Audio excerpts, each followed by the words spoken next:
ফোর্বসের প্রকাশিত বিশ্বের সর্বোচ্চ আয় করা ক্রীড়াবিদদের তালিকায় আবারও শীর্ষে ক্রিস্টিয়ানো রোনালদো।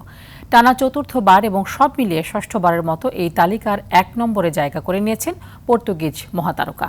এদিকে আর্জেন্টিন সুপারস্টার লিওনেল মেসিকে টপকে তালিকার দ্বিতীয় স্থানে উঠে এসে চমক দেখিয়েছেন মেক্সিকান বক্সার কানেলো আলভারেজ। বিস্তারিত জানাচ্ছেন কাজী মাহিম হাসান। বয়স ৪১ ছুঁই তবুও মাঠের ভেতরে ও বাইরে সমান দাপট দেখিয়ে যাচ্ছেন Cristiano Ronaldo. Saudi club Al নাসরের জার্সিতে খেললেও জনপ্রিয়তা কিংবা বাণিজ্যিক মূল্য কোনোটাই কমেনি তার। গত ১ বছরে আয় করেছেন $৩০০ মিলিয়ন। ফোর্বসের তথ্য অনুযায়ী মাঠের খেলায় তার আয় $২২৫ মিলিয়ন, আর বিজ্ঞাপন, স্পন্সরশিপ এবং বিভিন্ন বাণিজ্যিক কার্যক্রম থেকে এসেছে আরও $৬৫ মিলিয়ন।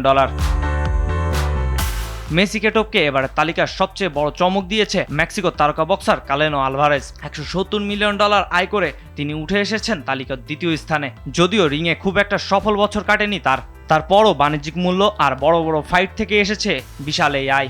তার এই আকস্মিকভাবে দুয়ে উঠে আসা ব্যাপক আলোচনার জন্ম দিয়েছে। ফলে আয়ের এই তালিকায় পিছিয়ে পড়েছে আর্জেন্টাইন মহাতারকা লিওনেল মেসি। ইন্টার মিয়ামির এই তারকার গত ১ বছরের আয় $১৪০ মিলিয়ন। মাঠের পারফরমেন্স এবং মাঠের বাইরের কার্যক্রম দুই জায়গা থেকে সমান $৭০ মিলিয়ন আয় করেছেন লিও।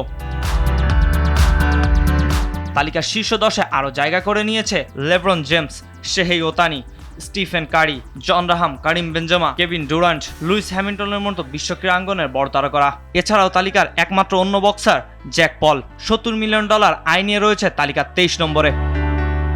কাজী মাহিম হাসান, RTV।